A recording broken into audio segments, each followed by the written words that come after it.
Hello and welcome to TYA, a talk show segment in which fancy professionals in TYA, that's theater for young audiences, join me in celebrating this wonderful field.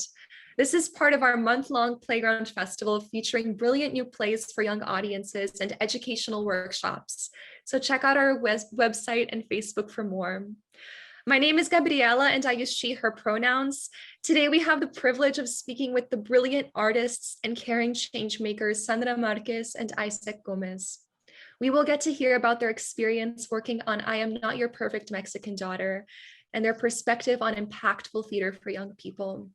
I'd like to share a content warning for this whole piece. A lot of our TYAs and our performances have been geared primarily toward elementary school audiences.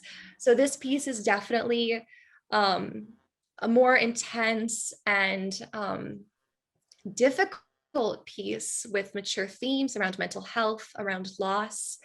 And we're really excited to also explore the healing aspect of amplifying such narratives. So I just wanted to put that out there. Please see Sandra and Isaac's bios below for some more of the wonderful things they've been working on and the link to an experience virtual showing of this beautiful piece. Thank you so much for joining us today. So happy. Thank you for having us. Yay. Yes. I'd love to start with a land acknowledgement. So in the spirit of healing, this occupied land called the Chicago area on which Northwestern University sits is located on the ancestral homelands of the people of the Council of the Three Fires, the Ojibwe, the Potawatomi, and the Odawa, as well as the Menominee, the Miami, and the Ho-Chunk nations. It was also a site of trade, travel, gathering, and healing for more than a dozen other Native tribes, and is still home to over 100,000 tribal members in the state of Illinois. Thank you for recognizing that with me. So I would love if we could start, we're gonna do like a fun icebreaker question, hearkening to this segment's title of TYA. What is your tea of choice? Or if you're not into tea, what do you sip on to feel joyful or creative? Yeah. I have a lot of teas that I like, actually, but I did go through I like the medicine ball from Starbucks. Have you guys had the medicine ball? No. Oh my God, what is this? Well, I didn't know it was a thing, but it's actually, I think it's ginger peach tea with steamed lemonade and honey. Yum. And yeah, so this winter I drank a lot of those, and now I'm making my own and various experiments. I also drink a lot of chamomile tea when I need like some comforting, and yeah, so yeah. I love it. I should probably drink tea more than I do. I definitely don't drink enough tea. I'm definitely more of a coffee person, but I will say I enjoy tea not for medicinal purposes or psychological or emotional support purposes, but rather like, you know, I'm from Texas originally, so the Southern sweet tea forever and always, and I do enjoy, if we're talking about Starbucks, I do enjoy an iced black tea lemonade. Oh, I've never heard of that. It's very good. It's very good. You're missing out. I have to say, I love matcha. I know a lot of Latin American countries have mate. There's one that I love in Brazil. It's very unhealthy. It's packaged in a bottle and it's full of sugar. Definitely not like a traditional tea, but it's very fun. I would love it if you could go ahead and introduce yourselves and describe your role in adapting and staging I Am Not Your Perfect Mexican Daughter. While you're at it, we'd also love to hear about what you're currently working on and how we can support it. I can put that into the chat because I know that was a few things. Isaac, go. Sure. So my name is Isaac Gomez, and I am the adapter playwright for the stage and audio adaptation of Erika L. Sanchez's phenomenal New York Times bestselling novel, I Am Not Your Perfect Mexican Daughter. And what am I working on now? I'm working on a bunch of things, you know, since the pandemic. Unfortunately, theater, as we know, has been kind of at a standstill. And so I've had to sort of pivot a lot of my time and energy towards writing for television. And so that's been challenging and fun at the same time. So I have I'm in the writer's room right now for a new Apple TV show starring Julia Roberts. So that's been very fun. And I'm in the process of developing a feature with Focus Features, essentially what we're loosely calling the Mexican American Ladybird, which I think will be really, really fun, set in Waxahachie, Texas, which is where my brother has a farmhouse. And a quinceañera is the sort of catalyst for the movie. So Mexican Daughter, hilariously, I think Mexican Daughter got me this job. I'm not even lying. This is the play they sent them when they were looking for writers, and it's something that they really loved in terms of my take for the quince. And then in terms of plays, I mean, I'm just trying to finish commissions from different theaters all over the country, Lincoln Center Theater in New York. I am a theater company in Los Angeles, South Coast Repertory Theater, Denver Center for the Performing Arts. You know, trying to stay true to my word. We're learning that's not going very well at the moment, but it will soon. Hi, I'm Sandra Marquez. What were the questions? I'm looking at the questions. Oh, I directed the stage production of I'm Not Your Perfect Mexican Daughter, and I co-directed. I invited my friend Audrey Francis to help work on the audio version of I'm Not Your Perfect Mexican Daughter.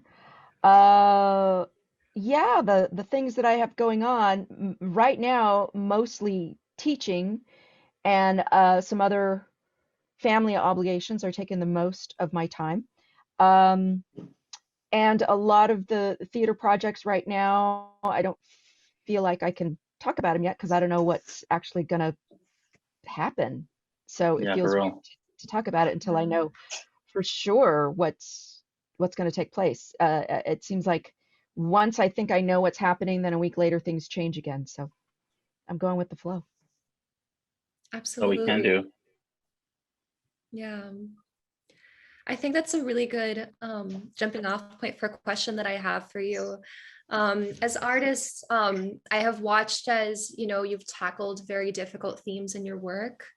And I'm always wondering, you know, as a young person who's still learning about how to lead a rehearsal space, would you feel comfortable sharing with us some of the methods you have for facilitating a safe and healing space while dealing with those topics? Is there anything we can do as young artists to prepare ourselves for entering these spaces where we might have to deal with things that we're still processing? I think for me, the thing I always think about is that I'm leading a room of human beings. That's first and foremost. And that means that, for instance, Isaac and I also worked on a play called La Ruta, and which was very difficult to deal with. And so I think about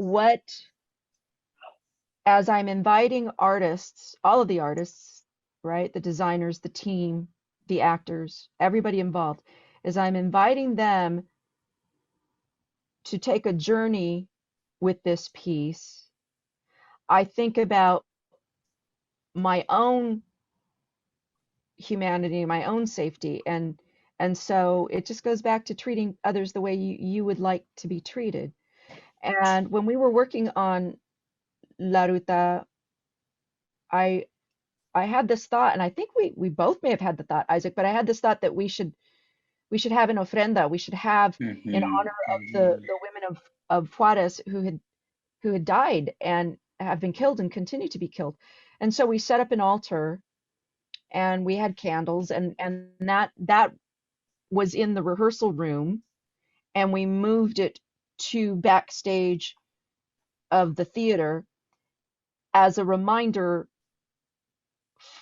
for me. Where I was coming from is, remember that the work is about shedding light for those who can't, giving voice for those who can't. And so everyone was invited to participate, and people did. And for some people that was culturally familiar, and for others it was not. But it created a place where we could all come together and say our hearts are in this. And also it allowed us to say, okay, yes, we are acknowledging this, and now to the work.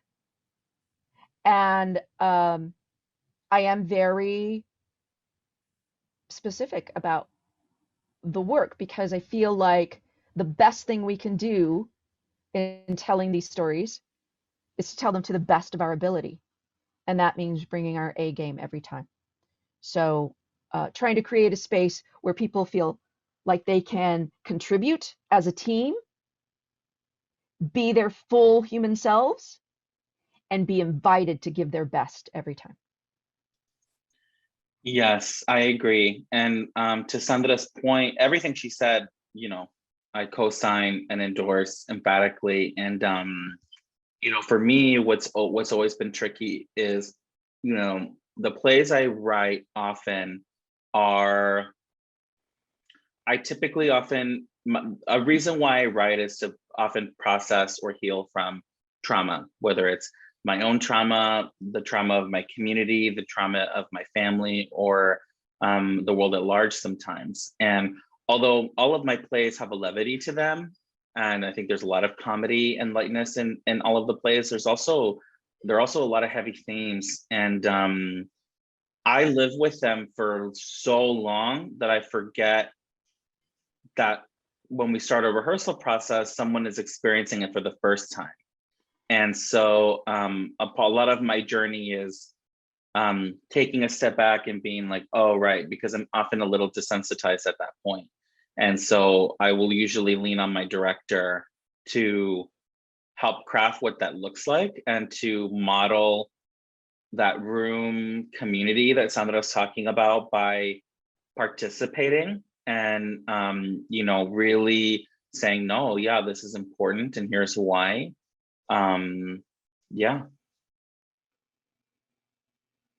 Thank you so much for sharing that. I really appreciate that. And especially hearing about La Ofrenda. That is a beautiful gesture, and it feels really important. I think that these kinds of artworks are very sacred.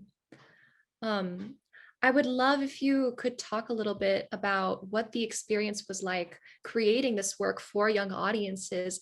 How do you see theater for young adults or theater for young audiences as opposed to other theater? Is there a heightened sense of maybe responsibility? How do you think about the work differently? Do you think about the audiences in a different way? I'd be really curious to hear about that. When I, as a writer, I don't actually approach it from that lens. And what's great about Erika's book is I don't think she did it either. She wanted a book categorically and genre, right, that people are going to label it as a young adult novel. But what Erika set out to write was a book for a young version of herself, and a book that perhaps she and her mother could experience together, right? And similarly, and we saw this in our stage production, it was amazing, was how many intergenerational families were there, especially of Mexican women, whether it was grandmas, moms, daughters, cousins, sisters, friends. Like, it was really, really beautiful to watch. And so when I think of young, and we also, there should also be, I think, a clear distinction that, Steppenwolf's programming is Steppenwolf for young adults, not, and as you know, like TYA, I mean, you got theater for the very young, which is like toddler theater, and then theater for younger audiences, which is where you have writers like, Alvaro Sars Rios creating really great works intentionally for children. Similarly to, the legacy of Susan Zeter or Stephen Dietz, or, I could name so many TOA playwrights. And for me, if my protagonist is a younger person, it's helpful if I don't see them as a younger person. It's helpful if I meet them where they are. So because I think sometimes age, at least the older I get, the more I notice that age can be limiting. I think we forget sometimes what it's like to be 16, and being 16 now means something very different than when I was 16. And so all we can do is like lean on what is the humanity of this character, right? And knowing that the humanity of a character transcends all ages. We all have dreams, we all have desires, we all have obstacles, and they should feel very important. And then I think the audiences who come and see it, they'll bring themselves to that work. So, you know, when we had high schools coming into the play, their responses were very different than the intergenerational ones. There was, interestingly, they were more put off by Julia at first because she was annoying, she was surly, you know, and I think because, I don't mean to psychologize them, but psychoanalyze them, but I wouldn't be surprised if it's too close to home, you know what I mean? Where it's like, this feels too familiar and I hate it. Versus like a lot of the older women, when they saw it, they felt seen because they could look back at the 16-year-old and say, damn, that was me. And so, though I understand and appreciate the need for siloing works, especially when we think about like child psychology, right, and behavioral psychology, I'm also curious about theater in which multiple generations can experience, and what can that conversation bring, right, Sandra? I feel like we talked about that a lot. Yeah, absolutely. Um, and as you're talking, what I'm thinking of is how fortunate I am, because as the director of this beautiful piece and a great lover of the book and a great lover of what Isaac did with it, I didn't have to worry about that. I just got to look at it and say, okay, how do I see this and how can I help tell this story in an interesting and exciting way? And it was hard. It was really hard because, you know, in 90 minutes, it was something like, how many scenes was it? 46 scenes It was or a lot of something. Like scenes. it was a lot. It was a lot of scenes written very cinematically, which is how a lot of young writers write now, right? And so trying to figure out what's the, and it took a while to get my rhythm on that. The other thing, though, that the first thing I thought, Gabriela, when you asked the question, was when I was in grad school, I was fortunate enough to play Mother Hicks, and Susan Zeder came and came to the show and came and spoke with us. But the director was a really terrific director, whose name is now escaping me, but I wish I could remember. It'll come back to me. But she worked in St. Louis at Metro Theater Company, which was a theater for young audiences. And I remember her saying the problem with most theater for young people is that it's dumbed down, and the kids don't need that. And so when we worked on that production, I learned so much from watching how she worked, and it was very inspiring, and it never left me.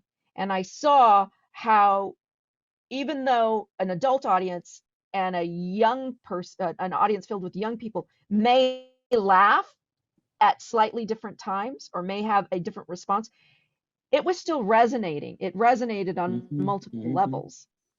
And so I feel like that's layered work. But I think that's layered work whether it's just for adult audiences or not. I think good work does resonate on its chords, right? It resonates on different levels. And so the more nuanced, the more specific and nuanced the work is, the more it has the ability to do that. And it just so happens that this play was resonating for people. It was straddling some age ranges there. I love that, Sandra, because even bringing up Mother Hicks, by the way, Susan Zeder was one of my teachers at UT Austin. She was one of my mentors, and so amazing educator and writer. And what she was writing the final play of that trilogy, Edge of piece, I think is what it was called, while I was in school. And I remember her, I remember the themes being really intense. Like Yeah, those plays are heavy plays. yeah, yeah, they are. Yeah, they really are. So just it speaks to what you're saying, you know what I mean? Like, because young people are going through, it's like the pandemic isn't just affecting adults, you know what I mean? Like, it's affecting them too. A lot of young people have experienced, unfortunately, because of the terrible world we live in, violence. They've experienced trauma. They've experienced displaced families. Some have experienced homelessness. Some have experienced abuse. You know, like these are. It's not unique to an age. Right. Yeah. And I think too, I think about, there are young people, very young people, living with a lot of anxiety around climate change. And then Yes. there are those who are not thinking about it at all. But that's true for adults too. There are people who are very Mm-hmm. affected by whatever's happening in the world and society and their community, and those who are not. So the same is happening for kids. Mm-hmm. Some Mm-hmm. are precocious and thinking about certain things that others don't think about until they're in their 20s, Mm-hmm. and vice Mm-hmm. versa, right? Correct. That child may not be thinking about A, but maybe thinking a lot about Z, which somebody else doesn't think of till later. So I just really think that I mean, nuance lately is my big word. Just that nothing is, as I think we live in a time that's very much about the binary. Everything is about the binary. You're either Republican or Democrat. You're either about this or that. And the problem is that so much of life is in the gray. And I know people right now, some I'm related to, who would argue with me about that and say, no, you have to make choices. Well, okay, if that's how I can't live my life that way. I can't. I see the in between. I see the tension that lies in between that. And I think that in a world where things need to be written in 180 characters or whatever it is that it is for Twitter or anything else, uh, it's about distilling it. It's about the abridged version that gets the quickest hit. It's like quick hits. And I hope, I pray that the pendulum swings the other way eventually, and that we are not about that. It's the reason why and this is no judgment against anybody who's on social media, but it's why I personally divested from social media, because I just felt like it was too much of the problem. It was becoming too much of the issue especially during the election. That's when I had to just step away. I'm sorry, I just went off on a tangent. No, and that feels so important. I think as an artist during this time, as a human being, and I appreciate you sharing that with us. I think also that idea of so much being in the gray speaks so much to the play, and to the moment that we're in. You both have been working on this play for some time now, and so much has happened from the moment that you started. I was wondering, how has your relationship to the piece changed? Are there revelations that you had working on it this past year? um any maybe hopeful moments, even as you've seen people experience it and walk away with a different perspective? That's a great question. And I think the question you're asking speaks not just to us, but I think to the cast. And I think, I made a joke that's not really a joke when we were in rehearsals for the audio play, that now I understand why the Brits have like 6 to 8 week, sometime even longer rehearsal processes, because I see now what it's doing to the actor. Like there's Yeah, something very interesting about a lived experience meeting the play meeting the actor letting go, having more lived experience, and then revisiting that, right? And in terms of the takeaways, I think those have always felt pretty clear to me, and I think that's still true. I think as the adapter, my biggest aha moment was, I really struggled with Erika's structure in the book, because it doesn't follow your quote unquote like Aristotelian emotional narrative in that way. Like you know, I'm sorry, my puppy's crying. It's just the moment that we're in. I have to ignore her, just so you know, per my trainer's instructions. And so, and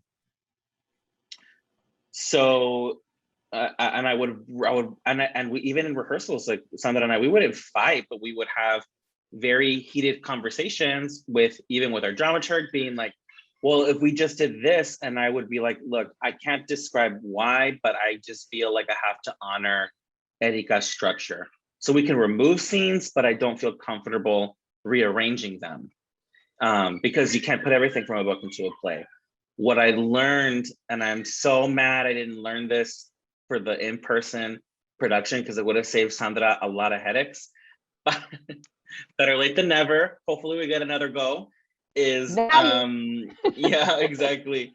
Is that Erika brilliantly, consciously or not, I don't know, I haven't asked her, constructed the novel in sort of two parallel journeys. One is the journey of Julia's depression, exacerbated by her desire to know her sister. And so, of course, it's not going to be linear. Of course, because healing isn't linear. Healing is not linear, it's ongoing. And I was frustrated by that in the book, because I wanted resolution so bad for her. And every time she never got it. And then when she did, she'd fall down the ladder again. And as a reader, you get frustrated. You're like, ay, otra vez? Okay, let's see her pick herself back up, hopefully, you know, and you keep turning the page. And in the play, I think we did that successfully, but I find it more successful in the audio production, because I was able to really hone in. That's where I was like, now I'm gonna operate as the surgeon of the text to make sure that that's clear, so that the directors know how to work, and Karen, the actor who's playing Julia, knows exactly what she's doing. Yeah. Yeah, I'm just thinking about that. Yeah. Yeah, that makes so much sense. What changed for you, Sandra? Well, it was right there were special challenges, right? Because when we were working on the stage production, Isaac got this wonderful opportunity to work in LA, so he wasn't able to be in the room, and mentally I had prepared myself for the way we had worked during La Ruta, and we were in the room, and so it's a lot of conversation, it's very collaborative, and in like the best of ways, and I think that then is able to permeate the room and allows for everyone to feel like it's a collaborative process.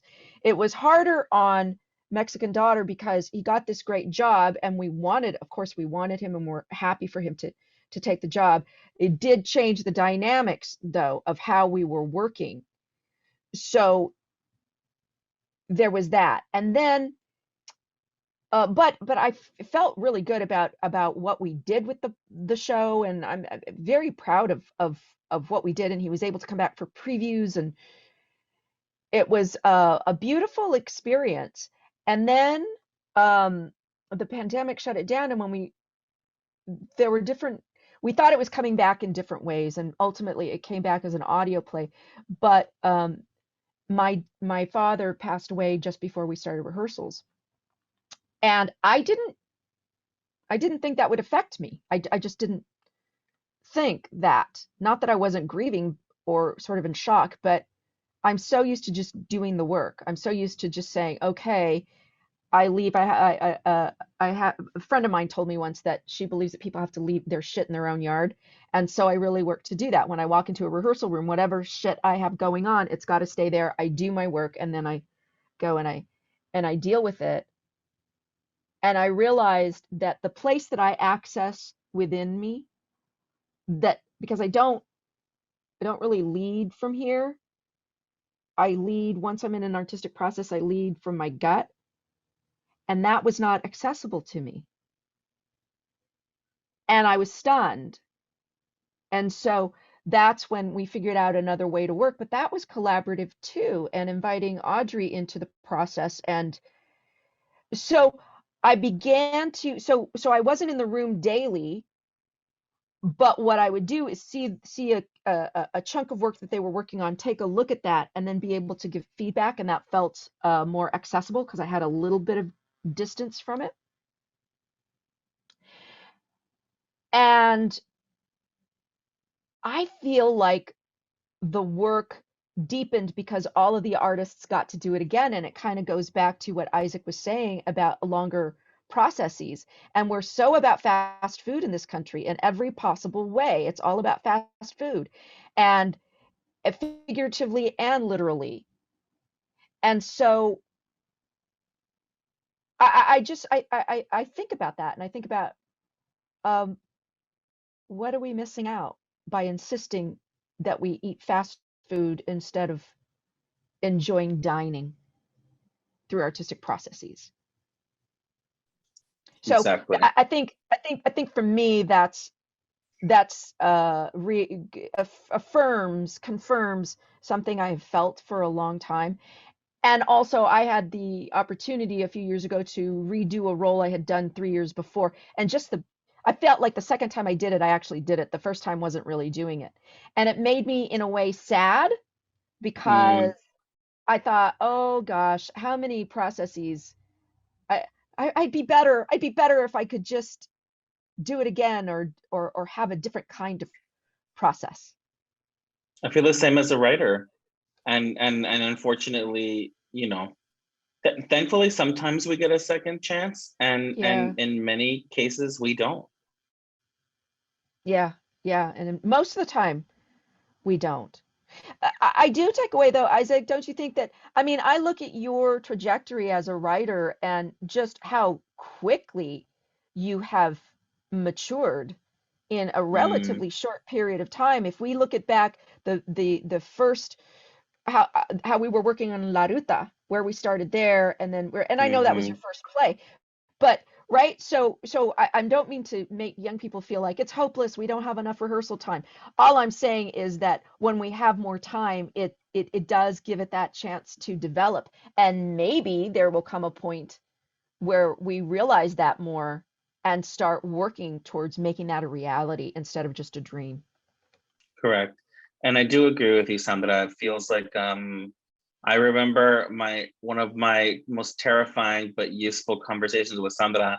Sandra has this technique as a director that's really brilliant, where she makes the writer sit with her and read the play to her or with her. And we did that a couple of times with La Ruta, and more than once. And I remember the first time we did it,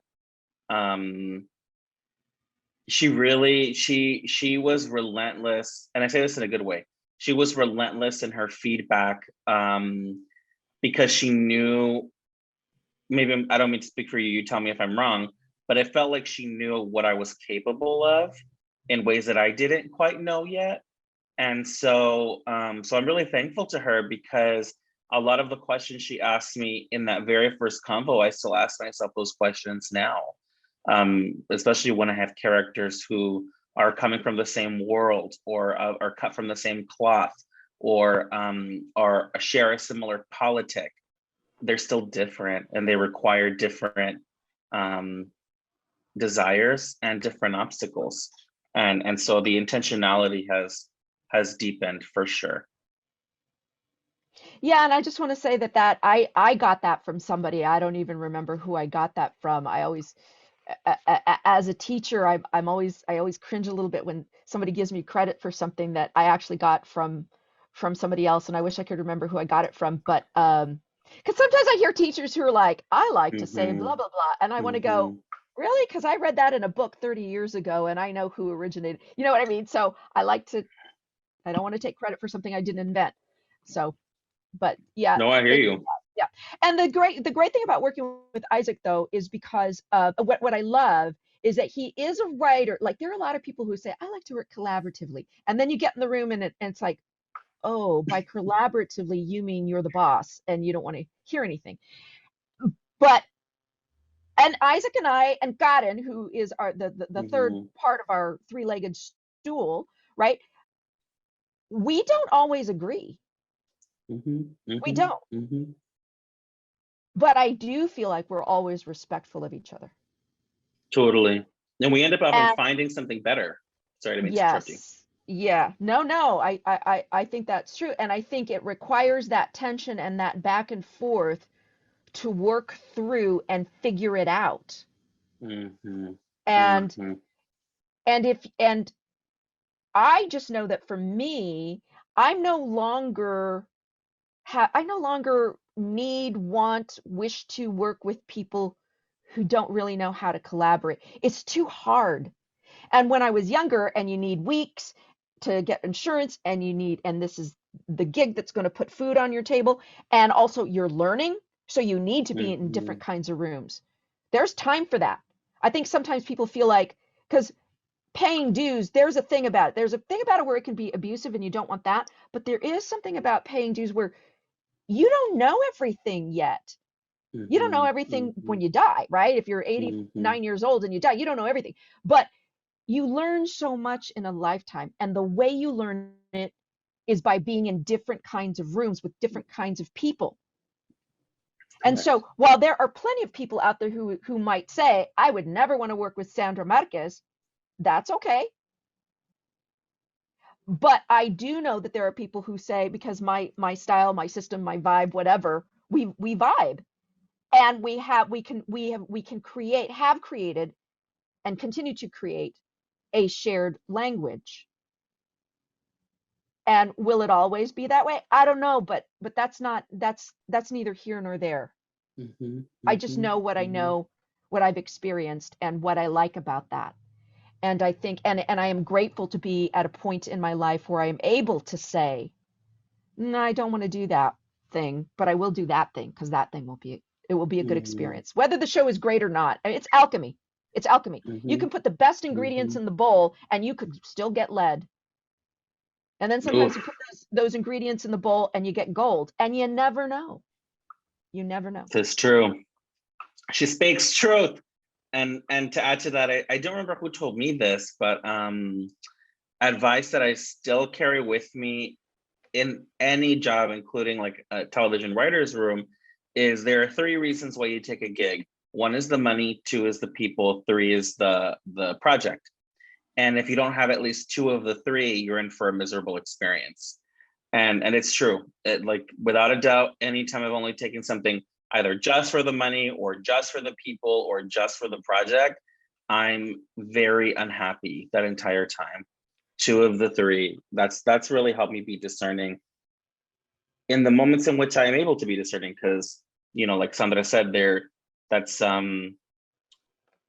not always the case. And I think too, as artists, um, I think we must also normalize that it's inconsistent, right? Like you could have an actor, a writer, whoever, like do the paying your dues, working your way up, and you're thriving, and then for like 5 years don't book shit. And so, and you're like, how is this possible? I have a Tony. I've seen it happen to like the most brilliantly talented friends of mine with accolades, huge followings, and yet, because of how fickle the industry is, especially to people of color, there's not necessarily a guarantee that when you've hit your peak, that there's still only up from there. Yeah. It's a lot of peaks and valleys. Yeah, absolutely. Which is kind of brings me back to this thing about enjoying it for what it is when it is, Mm-hmm. right? Enjoying Mm-hmm. that because there's no guarantee. There's no ladder that you automatically go up like in other fields. There just Correct. isn't.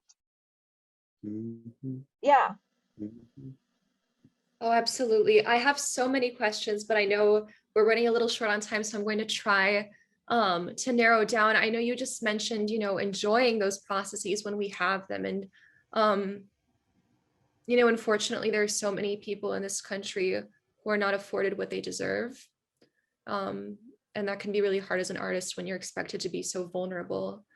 I would love if you could share, what is your vision if you had an image of a dreamy dream, of a vision of that is the ultimate celebration of joy and hope on this earth? What would that theatrical image look like? I'll give an example. When we had Jose Casas on TYA, he said, a quinceañera that's off the chain.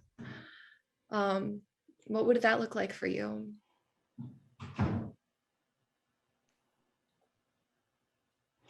I don't know, but I think elements of it would be light, starlight, music,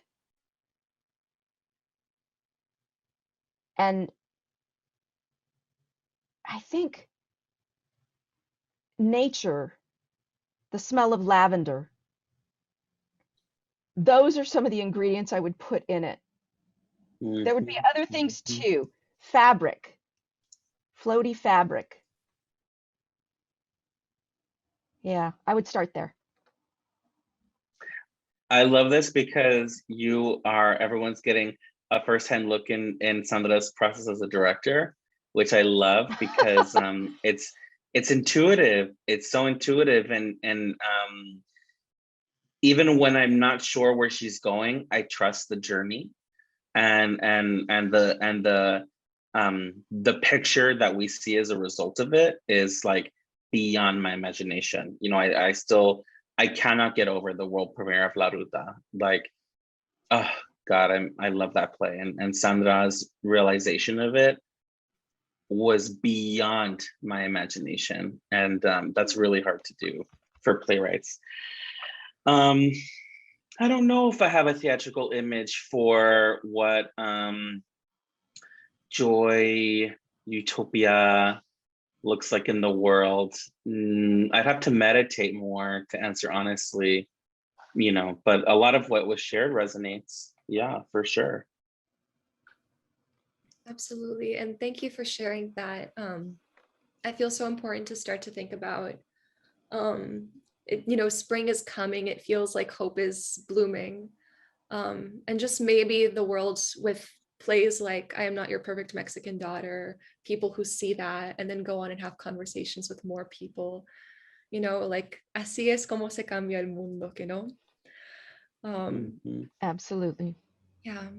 I know I really want to be, I wish I could talk to you forever and, you know, just soak in your wisdom, but I know I really want to be respectful of your time. I would love to know, is there anything that, you know, I haven't asked that you would love to share with those watching, advice for young artists starting out, things about the process for I Am Not Your Perfect Mexican Daughter that you would like people to know? Is there anything else that you would like to share? The only thing that I want to say is that I feel super fortunate and blessed that I get to work with I get to help build community, and that I've gotten to help build community a few times with Isaac and Karen, and then other people that I continue to work with, like my dear friend and sister Charin Alvarez and others, and Leslie, and they're just good spirits to work with, and it's a blessing. It's a blessing to do that, and it's what Isaac was saying earlier, and what I'm seeing in there's been a lot of darkness and a lot of death in the last year, and so we have to appreciate the joy when we get to have it, because there's never a guarantee that it's always going to be, so don't take it for granted. And so I just want to say that, Isaac, I don't take you for granted, and whatever happens in our lives and whatever, I will always have these two shows and the beautiful experience of having gone through that with you. Thank you. And same. And, you know, I think I respect Sandra protecting herself by not embracing what I'm about to say in its fullness, because I get it, because words don't necessarily pay bills or path ways to the future. and I've said this before, I say it again, if she's not in my show, she's directing it. Like that's sort of kind of where I'm at in my relationship, because yeah, I have fallen, and this is perhaps advice that I think might be useful. I have succumbed to the false belief of exceptionalism, which is a tool of white supremacist characteristics. The exceptionalism, this idea that like, I need to work with a director with the shiny name. I need to work with a director with the awards. I need to work with a director who had a rave in the New York Times. And I have fallen down that path more than once, even when my gut told me not to. And although those processes and projects were good, they were never as full as the two that Sandra and I have worked on together. And the reason being is because the mission is the same. You know, the mission is the same. I think as a writer, I struggle to find collaborators who share the same politic as I do, albeit from a different point of view or a different perspective, or way in and way out. And that's where I think the tension that Sandra speaks about is actually really useful and really important. I've learned what it's been like to work with a director who I'm just a number in their season. You know, I'm their fall project. And so therefore they can't deal with me until we're here. And it's not that I'm asking anyone I'm not like needy like that, but I always want my collaborators to feel as invested in the work as I do. I mean, even you know, and there are other directors for whom that's true. But mostly, like, one of my biggest North Stars is Sandra Marquez. And you know, I think part of our responsibility as community, regardless of years in the experience, regardless of age, is to keep putting each other forward when we can. Like, you know, if you don't know this yet, but if Lincoln Center allows me to have Sandra direct the play that I'm there, I mean, meaning allows, like, because she's out of town, not because of her talent. He loves you. He's a little tan. He loves you, and he loves your work. Then it's happening. You know, it just kind of is. I'm already thinking like that. You know, every commission I have, I go, okay, who's my collaborator? To Sandra's point, which I think is also great advice. Like, keep those people close, because you're building not just community, but like, you're building monuments, you're building a legacy. Like, I love reading plays and seeing their history, production history. And I love seeing, oh my God, the quick anecdote, Luis Alfaro's publications of his amazing trilogy, right? And for Mojada, he has, minus the production of Victory Gardens, the production list of that is probably every major regional theater in the country. And every actor who played Medea was Sabina Zuniga, I think it's her last name. Sí, gracias. And she originated the role for him in San Francisco. And I love that. Like, that tells me, if I didn't know Luis, which I do, so I know the relationship intimately, but if I didn't, as a historian, as a student, as a practitioner, when he leaves this plane and all I have are his plays, his legacy is on there. His legacy of community is on there. And I love that. That's something that, you know, I'm in the process of La Ruta and the Way She Spoke getting published right now. And it's like the thing I've looked forward to the most is that title page. I know it sounds so dumb, but to see that title page that said, like, yes, like, these are the people I chose. Be proud of that. Be proud in that. Don't allow yourself to fall victim to lies that we tell ourselves. And then my last quick thought or advice is, never be anyone other than who you are. And to Sandra's point, like, the nuance and the gray is a super important place to live, and it's something I try to operate from as often as humanly possible. And I always try to lead with compassion and grace. And also I know where my values are. And sometimes there are institutions that those values aren't wanted. They're said that they're wanted, but the actions tell me otherwise, right? And so when that happens, as an artist, I have a choice to make. Do I lie? Do I make myself something I'm not? Or do I just stay honest? Not militant, unless that's your vibe, you know, go ahead, that's not me. But truly unapologetically leading with your heart who you are. And I fell victim to not doing that most of my life because I grew up queer in a Mexican household. I had no choice but to force myself to be somebody I'm not. And now I refuse. I mean, look, I dyed my hair, I'm wearing makeup. You don't see my extensions yet, but they're coming. Like, this is who I am. And I feel beautiful. And I love myself for that. And believe me, when I go home in a couple of weeks and my dad sees me like this, he's gonna be really upset, and I refuse.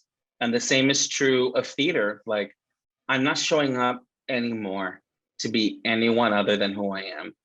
And if that's someone you don't want to be around, that's okay. I have plenty other options. So please, please, please always stay true to who you are. I love that. Wow, thank you. I think that's a lot of advice that I'm going to need to come back to at a lot of different points in my life, and I appreciate your generosity. I feel like theater as community, as healing, as activism feels really important. And I just wanted to amplify, there was someone who was going to be a part of this conversation today, but couldn't due to something that came up, Valen Marie Santos. And she has been a big part of, you know, my ability to connect with Sandra, my ability to come to Northwestern. And she's definitely someone who I feel very close to and who I know I can lean on as an artist. Hi, Valen, we love you. That's beautiful. And Valen was in the room for, I had the pleasure of being able to invite her into the room for the audio production, and so I was very happy about that. And for the stage production, we had Isma Lara, who was the graduate student. So it gives me great pleasure whenever my students can join the process. And Isma directed my Northwestern production of The Displays that Valen was also in. Yeah. Wow, that's so incredible. Comunidad, I'm telling you. Yeah. Yeah. Thank you so much for that. Oh boy. So to everyone watching, I Am Not Your Perfect Mexican Daughter, the virtual adaptation is now available. Please click on the link that we are attaching to our website. I'm so excited to be able to also experience this myself. Please keep tuning into this wonderful festival that is Playground, and supporting these beautiful artists who have so generously given their time today. Thank you. Thank you for the thoughtful conversation, Gabriela. Keep up the good work. Yeah, you killed it. Thank you. Totally. Thank you. Besos to everyone watching.